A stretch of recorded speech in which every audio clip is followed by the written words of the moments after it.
Olá pessoal, tudo bem? Então, com esse vídeo nós vamos fazer uma revisão sobre células e tecidos, tá? Então, essa revisão é baseada em tudo que nós estudamos durante o período de aula normal e também agora nesse período que foi enviado tarefas pelo Google Sala de Aula sobre tecidos também, tá? Então, primeira coisa, o que é uma célula? A menor unidade de vida existente. Isso porque uma célula é capaz de, por si só, sobreviver, porque ela contém todas as estruturas necessárias para sua respiração, digestão, enfim, todas as tarefas que são vitais a um ser vivo, uma célula sozinha é capaz de realizar. Claro que em seres pluricelulares, como os seres humanos, as células apresentam funções específicas, nos tornando capazes de realizar outras funções que apenas uma única célula, tá? Então, nós temos três tipos de células principais: a célula procarionte, a célula eucarionte animal e a célula eucarionte vegetal. Ambas as três células possuem três estruturas principais: membrana plasmática, citoplasma e material genético, como vocês podem ver aí na imagem. O núcleo é uma estrutura específica da célula eucarionte que contém o material genético. Então, temos ela presente na célula eucarionte animal e na célula eucarionte vegetal. As organelas também são uma estrutura específica das células eucariontes.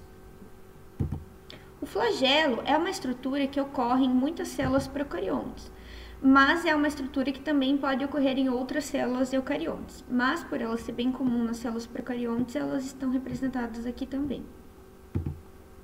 A parede celular é uma estrutura comum às células eucariontes vegetais. Algumas células procariontes também possuem parede celular, mas no caso da célula da célula eucarionte vegetal, a parede celular é composta de celulose. É o mesmo material que é feito os papéis dos nossos cadernos, enfim, dos nossos livros. Eles vêm das árvores e as árvores são formadas por células eucariontes vegetais que têm paredes celulares formadas por celulose. Cloroplasto também é um tipo de organela específico das células eucariontes vegetais que são responsáveis pela fotossíntese, o processo de produção do alimento das plantas. E o vacúolo também é uma organela específica das células eucariontes vegetais. Então, com essa animação, nós podemos observar as diferenças entre as células procariontes, eucarionte animal e eucarionte vegetal, bem como as semelhanças entre elas. A composição química da célula é mais ou menos igual em todos os tipos de célula.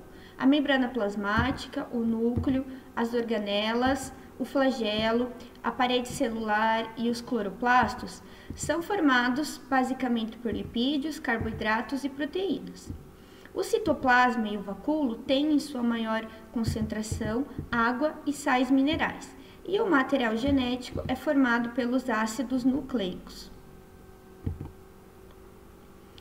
A partir da célula e de outras estruturas ainda menores que a célula, nós podemos determinar os níveis de organização do corpo humano. Então, tudo começa com partículas subatômicas, que são prótons, nêutrons e elétrons. Essas estruturas se organizam formando átomos. Os átomos se organizam formando moléculas, como a molécula da água. Várias moléculas podem formar uma macromolécula, como proteínas ou outras estruturas que são formadas pelo agrupamento de outras moléculas menores. As macromoléculas e outras moléculas se organizam formando organelas, que são os pequenos órgãos das células eucariontes, que são especializadas em determinadas funções. O conjunto de organelas e estruturas celulares forma, então, a célula, a menor unidade de vida existente. Várias células que são semelhantes entre si e realizam a mesma função formam um tecido. Tecidos diferentes podem formar órgãos, ou às vezes um único tecido pode formar um único tipo de órgão, mas em geral os órgãos são formados por vários tipos de tecidos diferentes. Cada tecido tem uma função específica para o desempenho do órgão. E vários órgãos com funções semelhantes, como por exemplo na digestão, formam um sistema de órgãos. No caso da digestão, forma o sistema digestório responsável pela digestão dos alimentos em partículas menores. Agora vamos relembrar os tipos principais de tecidos do corpo humano. O tecido conjuntivo, epitelial, muscular e nervoso.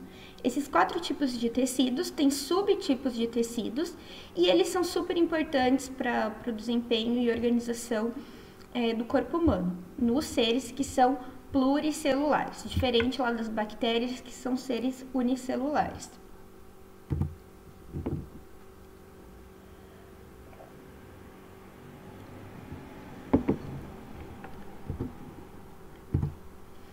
Nesse momento, eu gostaria que vocês retomassem o resumo que eu solicitei para vocês fazerem sobre alguns tipos específicos de tecido.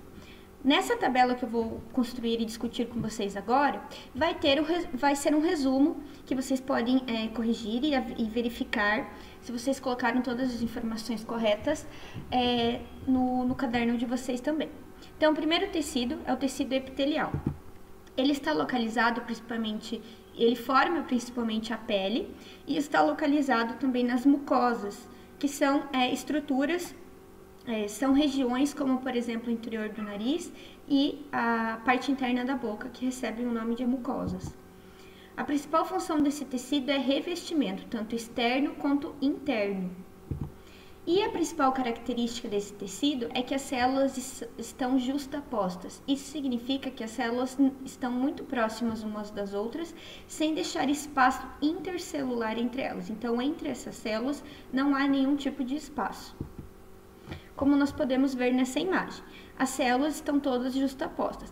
A forma da célula pode ser diferente, o tamanho, o comprimento, a largura, enfim. Mas entre as células, nós temos aqui essa linha representando a membrana celular, o citoplasma mais clarinho e o núcleo. E em todos esses tipos de tecidos, que recebem nomes específicos que vocês não precisam saber, nós observamos que não há nenhum espaço intercelular entre as células, certo? O próximo tipo de tecido é um tipo de tecido conjuntivo, chamado de propriamente dito. Ele está localizado sob a pele é formada por várias camadas, uma epitelial, outra por tecido conjuntivo propriamente dito, outra ainda é formada, por exemplo, por tecido adiposo, outro tipo de tecido conjuntivo. E os tendões também formam tecido são formados por tecido conjuntivo propriamente dito. A função deste tecido é preenchimento. E como característica principal, comparativamente ao tecido epitelial, o tecido conjuntivo propriamente dito tem uma abundância de material intercelular. Isso significa que as células estão bem afastadas umas das outras e no meio dessas células podem ter diversos tipos de fibras diferentes, como fibras elásticas, fibras colágenas, entre outras estruturas. E nesse tipo de tecido, as células são bem diferentes umas das outras, então há vários tipos celulares diferentes nesse tipo de tecido conjuntivo. Próximo tecido conjuntivo é o adiposo. Ele está localizado sob a pele e a função dele é principalmente armazenar gorduras na forma de energia. Então, a maior reserva energética do nosso corpo é realizada pelo tecido adiposo. As características principais desse tecido é que as células possuem uma grande gotícula de gordura no interior delas, que armazena a gordura, que é a principal função desse tecido. Então, aí temos a representação da célula com essa enorme gotícula aqui amarela de gordura. Próximo tecido conjuntivo é o tecido conjuntivo cartilaginoso. Ele está localizado nas orelhas, no nariz e nas articulações. A função deste tecido é promover uma sustentação, porém uma sustentação flexível, móvel, de certa forma. A matriz intercelular, ou seja, o meio que está entre as células, possui fibras elásticas e colágenas em maior quantidade que os demais tecidos conjuntivos, permitindo que então seja que seja um tecido com sustentação, mas com flexibilidade. Próximo tecido conjuntivo é o tecido ósseo. Ele está localizado formando os ossos e a sua função é a sustentação mais rígida, pois a matriz intercelular deste tecido é sólida, formada principalmente por compostos formados por cálcio. Então, aqui nós temos a representação de um pedaço de osso. Dentro dos ossos nós temos vasos sanguíneos que levam substâncias para células que são vivas no interior do osso. Então, essas bolinhas marrons escuras são os núcleos das células. E essa parte amarela representa o meio intercelular formado por compostos de cálcio.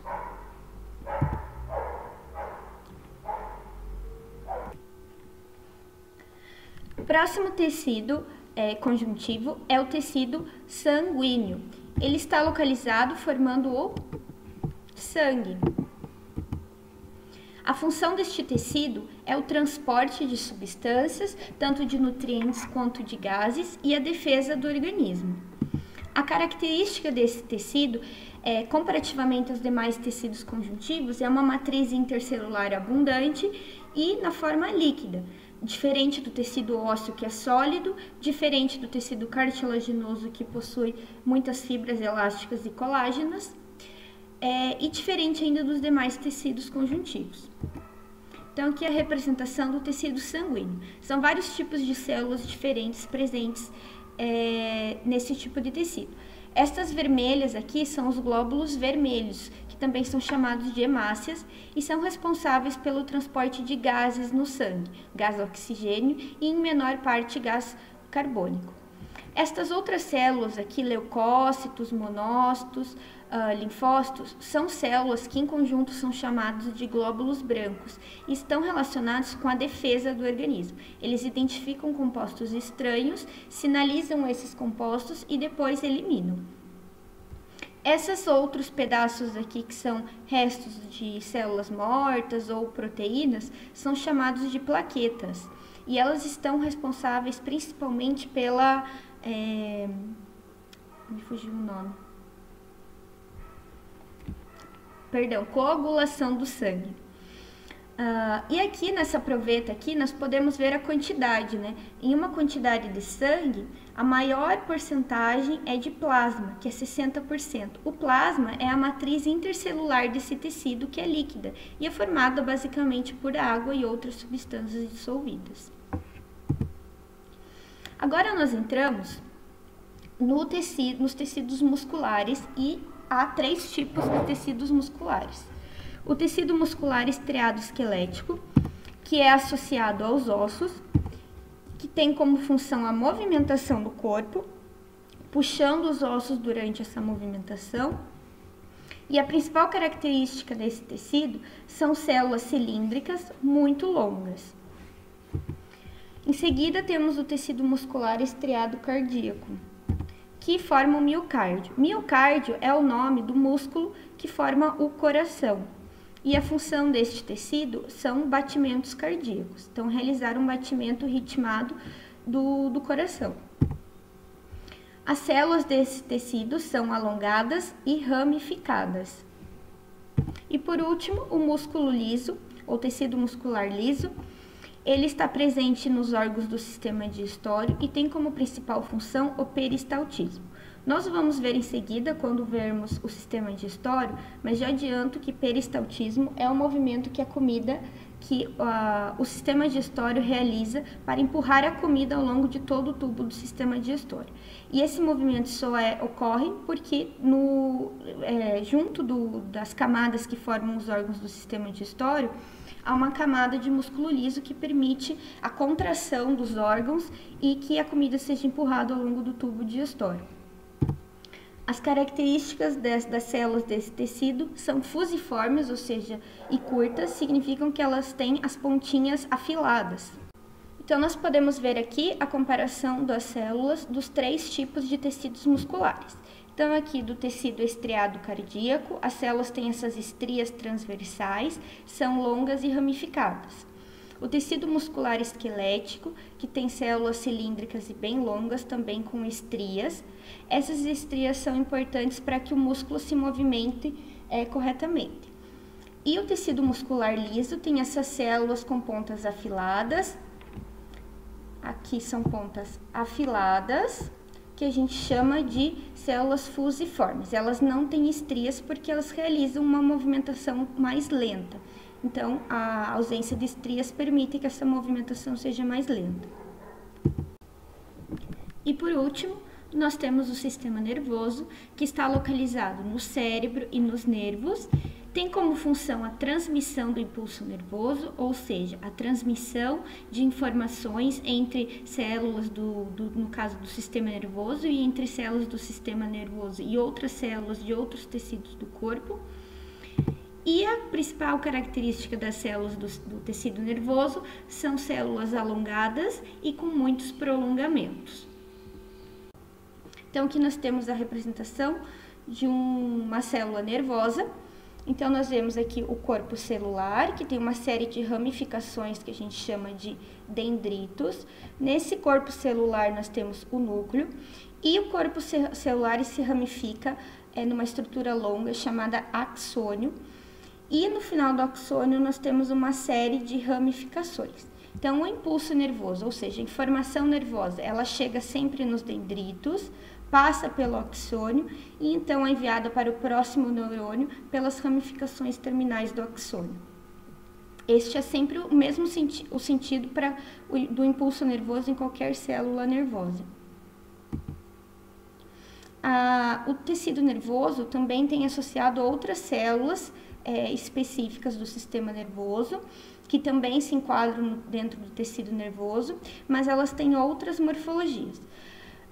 Porém, todas têm essas ramificações próximas ao corpo celular, e elas auxiliam no funcionamento dos neurônios, que é a principal célula do tecido nervoso.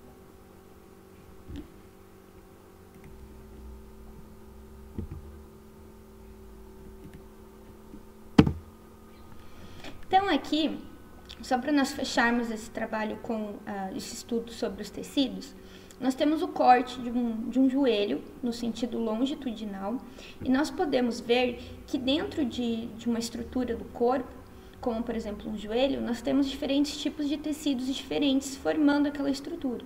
Então, nós temos tecido adiposo, tecido sanguíneo, tecido conjuntivo fibroso, tecido cartilaginoso, tecido ósseo e tecido conjuntivo frouxo. Então, existem outros ainda tipos de tecidos conjuntivos que a gente não viu, mas que todos eles estão presentes em várias estruturas do corpo. Aqui também indicando a localização dos principais tipos de tecidos que formam o nosso corpo. Tecido epitelial na pele, tecido muscular nos músculos, tecido conjuntivo formando o sangue e tecido nervoso formando a substância cinzenta do cérebro. Então é isso a nossa aula de hoje, pessoal. Qualquer dúvida que vocês tenham, me escrevam, pode ser por WhatsApp ou por e-mail. E após essa aula, eu gostaria que vocês fizessem os exercícios que eu estou indicando aí na atividade do Google Sala de Aula, ok? Até mais!